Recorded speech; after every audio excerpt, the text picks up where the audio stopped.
Maranatha, Tuhan Yesus segera datang. Saya Wanda Dumais dari BIC Sydney, Australia. Saudara yang dikasih Tuhan, pertanyaan ini adalah pertanyaan yang penting. Banyak sekali orang telah bertanya seperti ini. Mengapa Alkitab perlu ditafsir? Bukankah Alkitab adalah sebuah pernyataan Allah atau wahyu Allah?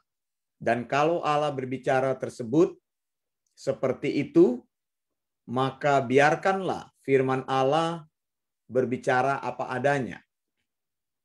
Nah, saudara, kenyataan ini membuat banyak sekali orang takut dengan tafsiran Alkitab. Tidak mau menafsir. Jadi ketika saya bertanya kepada mereka, bagaimana caranya engkau mengetahui kebenaran firman Allah? Mereka katakan, tanya kepada Roh Kudus. Nah, saudara yang dikasih Tuhan, mengapa Alkitab perlu ditafsirkan? Beberapa alasan yang utama. Pertama, Alkitab perlu ditafsir oleh karena kita bukan pemilik kebenaran Alkitab. Kita perlu menafsirkan kebenaran itu seperti apa yang dimaksud oleh pemilik kebenaran Alkitab, yaitu Tuhan sendiri. Kita bukan Tuhan. Kita tidak mengetahui maksud Tuhan di dalam wahyunya, di dalam wahyu yang tertulis. Maka kita perlu menafsirkan kebenaran Alkitab supaya kita bisa mengerti dengan tepat kebenaran apa yang Tuhan ingin nyatakan. Nah, saudara, alasan yang lain adalah Alkitab itu tidak ditulis dalam bahasa kita. Alkitab ditulis dalam bahasa asli, bahasa Ibrani dan bahasa Yunani. Sehingga menimbulkan sebuah gap komunikasi. Maka kita memerlukan sebuah ilmu lain untuk menafsirkan Alkitab. Paling tidak kita bisa membaca di dalam bahasa aslinya. Paling tidak kita bisa belajar bahasa aslinya. Sehingga kita mengenal kebenaran tersebut.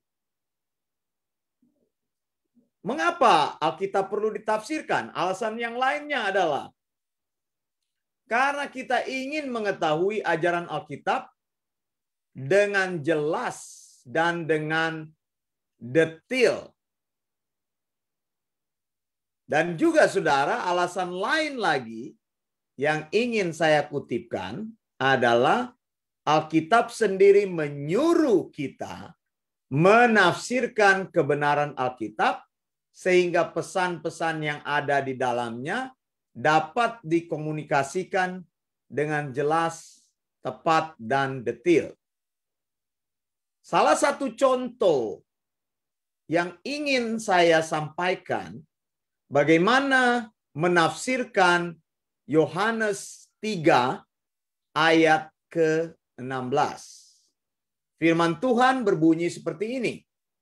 Karena begitu besar kasih Allah akan dunia ini, sehingga ia telah mengaruniakan anaknya yang tunggal, supaya setiap orang yang percaya kepadanya tidak binasa, melainkan beroleh hidup yang kekal. Saudara, ayat ini adalah ayat yang populer di dalam Alkitab. Hampir semua orang Kristen tahu tentang ayat ini.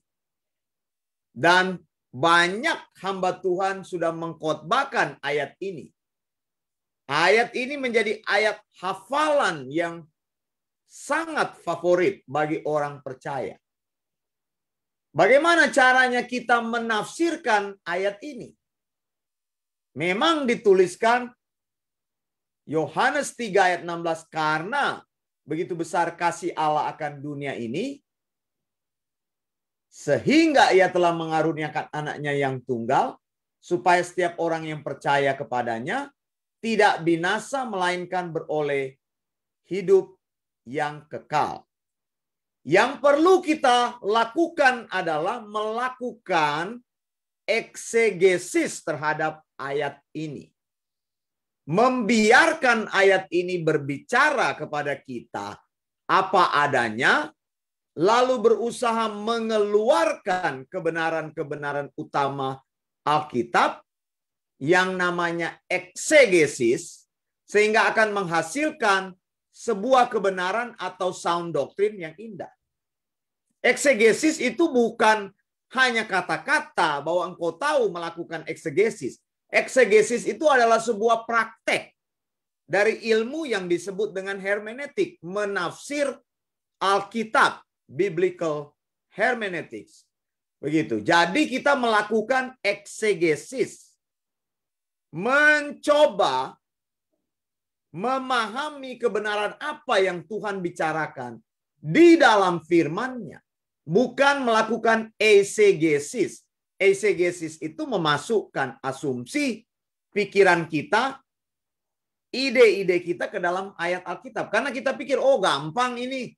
Yohanes 3 ayat 16 saya sudah tahu. Saudara, Alkitab harus dibiarkan berbicara apa adanya kepada kita. Nah, langkah pertama tentu saja kita harus selalu dalam sikap doa dan memohon Roh Kudus untuk memimpin kita dalam seluruh kebenarannya. Lalu ayat ini harus dibaca berkali-kali, berulang-ulang. Yohanes 3 ayat 16. Sehingga kita terbiasa dengan ayat ini dan mudah untuk menafsirkan ayat ini dengan melakukan eksegesis. Langkah selanjutnya adalah memperkecil perbedaan antara pikiran kita dan pikiran penulis Alkitab. Karena melakukan eksegesis Yohanes 3 ayat 16, kita harus mengetahui ayat ini ditulis oleh penulis yang bernama Yohanes. Siapa Yohanes ini? Harus dicari siapakah Yohanes ini. Nah, kemudian saudara, kita berusaha mencari padanan ayat ini dalam terjemahan-terjemahan lain. Misalnya dalam NIV, New International Version, John 3:16, for God so loved the world that he gave his one and only Son, that whoever believes in him shall not perish but have eternal life. Ada terjemahan lain yang lebih saya suka. Karena saya lihat terjemahan ini memberikan kepada saya pemikiran-pemikiran yang baru. Dan ini bisa diuji dengan teks aslinya nanti. Gitu. Misalnya John 3:16 di dalam CSB, Christian Standard Bible, dikatakan, for God loved the world in this way. He gave his one and only Son so that everyone who believes in him will not perish but have eternal life. Jadi dalam CSB dikatakan, sebab Allah mengasihi dunia dengan cara ini. Atau kasih Allah diwujudkan seperti ini. Ia memberikan anaknya yang tunggal dan satu-satunya, sehingga setiap orang yang percaya di dalam dia tidak akan binasa, melainkan memiliki hidup yang kekal. Jadi ada banyak terjemahan-terjemahan Alkitab, kita periksa satu-satu. Kebetulan saat saya periksa ayat ini, Yohanes 3 ayat 16, antara NIV, ESV, KJV, itu kemudian NASB, NLT, begitu ya, NLT maksud saya, itu bicara hal yang sama begitu, tidak ada perbedaan. Tapi CSB ini memberikan sebuah warna yang baru menurut CSB, sebab Allah mengasihi dunia dengan cara ini. Gitu ya. Nah, di dalam Alkitab bahasa aslinya, Textus Receptus atau naskah asli Perjanjian Baru dalam bahasa Yunani John 3:16 dikatakan seperti ini.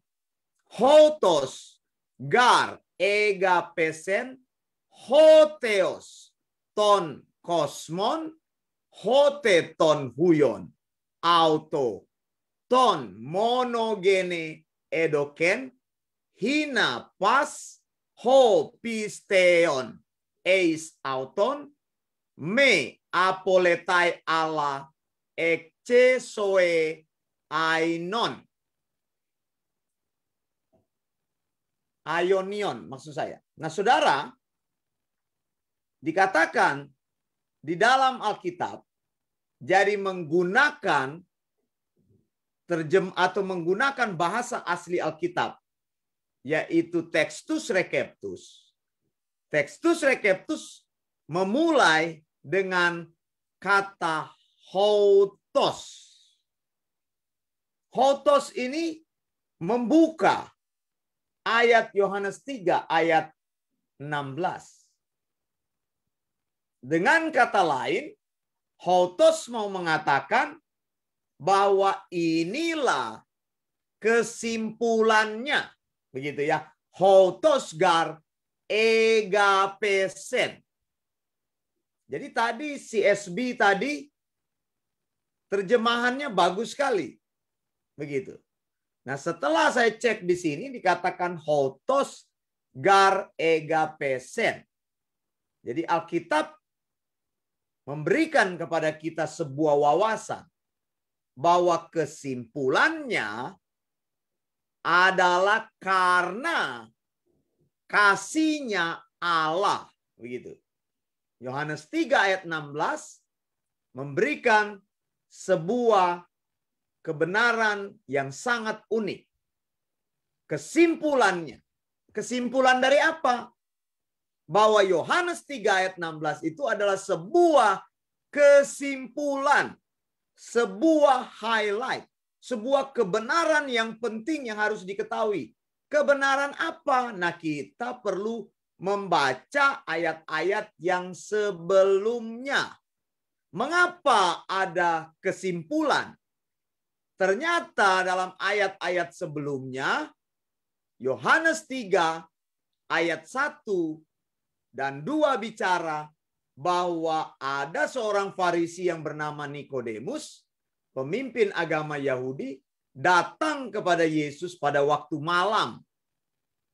Dan Nikodemus ini ingin belajar dari Yesus. Jadi Yohanes 3 ayat 16 adalah kesimpulan dari pertemuan dan pembicaraan Yesus dengan Nikodemus. Kemudian Yesus mengatakan kesimpulannya ini. Jadi kata hotos bisa menyatakan 3 hal. Bisa dikatakan dengan cara ini. Yang kedua, maka boleh dikatakan. Yang ketiga, setelah semuanya, maka disimpulkan. Nah, saudara, kesimpulannya adalah kata berikutnya kan hotos gar. Demikianlah atau karena kasih Allah, egapesen. Egapesen itu adalah bentuk orang ketiga. Kepunyaan dari bentuk orang ketiga. Kata kerjanya berubah dari kata agapau. Agapau itu adalah kasih. Dan kasih selalu dimulai dari Allah. Pemakaian kata agapau itu adalah kasih Allah kepada manusia. Jadi kita mengerti dari Yohanes 3 ayat 16 ini bahwa inisiatif mengasihi itu datangnya dari Allah sendiri. Kesimpulan dari sejarah hidup manusia itu, apabila manusia ingin berada di jalannya Allah, pertama-tama semuanya dimulai dari Allah. Jadi Allah menyelesaikan semua persoalan kita. Bukan kita yang mencari Allah, tapi Allah lah yang mencari kita. Bukan kita yang mengasihi Allah, Allah lah yang mengasihi kita. Dikatakan di sini egapesen. Dari kata kerja auris indikatif aktif, orang ketiga tunggal. Jadi subjeknya di situ adalah hotheos, yaitu Allah pencipta. Bukan Allah yang lain, bukan ilah-ilah, bukan dewa-dewa, atau sesuatu yang dianggap Allah oleh manusia, tapi hotheos adalah Allah sendiri. Agapau artinya Allah sendiri memberikan preference. Allah sendiri mau mengasihi atau Allah memilih untuk mengasihi. Jadi saya tahu saya datang kepada Tuhan bukan karena maunya saya, tapi saya dipilih oleh Allah. Inisiatif mengasihi itu dari Allah. Inisiatif memilih itu dari Allah. Kesimpulan sejarah kita, kesimpulan sejarah keselamatan adalah hotos, gar egapesen, hotheos. Begitu. Jadi beginilah kesimpulannya. Karena kasih Allah, karena Allah mengasihi manusia, karena Allah memilih mengasihi manusia. Allah mengasihi orang berdosa. Bukan Allah membiarkan dosa itu terjadi, tapi Allah mengasihi orangnya. Jadi bukan dosanya yang Allah kasihi. Allah tidak membiarkan orang berdosa itu tetap di dalam dosa karena dia tidak mau manusia terus berbuat dosa. Allah mau manusia datang kepada dia dan menerima keselamatan. Jadi agape itu selalu inisiatif kasih dari Allah. Itu sebabnya Alkitab katakan Allah adalah kasih. Ingat baik-baik, Allah itu adalah kasih. Tapi kasih bukan Allah, saudara. Bukan ya. Bukan yang disebut kasih itu Allah, tidak. Ini harus dibalik pengertiannya. Allah adalah kasih. Jadi yang disebut dengan agape itu kasih dari Allah. Kita tidak bisa memberikan agape kepada Allah. Karena kasih kita tidak bisa kasih agape. Kasih Allah itu karena Allah adalah sumber kasih. Allah adalah sumber segala-galanya. Allah sumber keselamatan. Maka Allah yang menjadi sumber itu memberikan pilihannya kepada saya. Dan pilihan Allah kepada saya tidak tergantung hidup saya. Apakah saya benar, apakah saya suci, apakah saya kudus, apakah saya mampu atau tidak mampu. Kalau Allah sudah memilih saya, maka Allah mempunyai hak untuk memilih saya. Karena Allah adalah pencipta. Dan pencipta itu mempunyai kuasa apapun terhadap ciptaannya. Jadi kasih selalu dimulai dari Allah. Jangan berpikir karena engkau sudah diselamatkan, engkau yang mengasihi Allah. Engkau berbuat sesuatu untuk mendapatkan restu Allah. Engkau mengejar sesuatu untuk mendapatkan restu Allah atau perkenanan Allah. Tidak, saudara. Tapi Allah lah yang lebih dulu mengasihi, dikatakan hotos, gar egapesen. Allah mengasihi orang berdosa, tapi Allah membenci dosanya. Sekali lagi, Allah mengasihi orang berdosa. Allah mengasihi saya, orang yang tidak layak, orang yang korup, orang yang jatuh dalam dosa. Allah tidak membiarkan saya jatuh terus dalam dosa. Allah pilih saya dan Allah angkat saya untuk diselamatkan. Perhatikan di sini, hotheos. Hotheos itu adalah Allah pencipta. Kalau saya lanjutkan ini, sedikit saja saya lanjutkan, nanti kapan kita sambung ini, karena ini hanya sebuah khotbah pendek atau pengajaran pendek. Dikatakan hotos, gar egapesen, hotheos, ton kosmon, hoteton huyon. Ada kata ton huyon. Dikatakan ada anak Allah di sini. Jadi ada hotheos, ada Allah Bapa, ada anak Allah. Saya mengatakan kepada saudara bahwa Allah tidak beranak. Jadi jangan berpikir Allah punya anak karena Allah menikah dengan seseorang. Tidak. ini adalah sebuah istilah. Kalau dia mengatakan ton huyon, ada Allah, ada anak Allah. Ton huyon itu adalah anak Allah. Anak Allah itu menunjuk kepada Allah yang satu-satunya juga gitu. Jadi ini adalah istilah. Anak Allah itu menyatakan kesetaraan antara Allah dan yang disebut dengan anak Allah itu bukan karena Allah beranak. Artinya dikatakan ton huyon, auto ton monogene edoken hinapas hopisteon. Jadi anak Allah yang satu-satunya itu memberikan kepada kita sebuah anugerah. Jadi Allah melalui kasih-Nya datang ke dunia ini. Itu disebut dengan apa? Yang namanya anak Allah datang ke dunia ini. Jadi Allah yang menjadi manusia, bukan manusia menjadi Allah. Tidak ya, Allah menjadi manusia. Nah, karena Allah mengasihi, maka Allah memberikan jalan supaya orang bisa beriman kepada anak Allah. Begitu ya. Kita bisa tahu bahwa Yesus Kristus yang dikirim ke dunia ini itu adalah Dia sendiri begitu. Maksudnya Allah yang menjadi manusia, Bapa dan anak itu berbeda dalam pribadi tapi tetap Allah sendiri. Karena Allah itu adalah Allah Tritunggal, Allah yang jamak tapi juga Allah yang mono atau Allah yang tunggal. Sampai di sini dulu saya ingin jelaskan ini supaya pengertian-pengertian ini bisa saudara mengerti. Kita akan sambung dalam kesempatan berikut bagaimana menafsir Yohanes 3 ayat 16. Saya Wanda Dumais dari BIC Sydney, Australia. Maranatha, Tuhan Yesus segera datang. Blessings.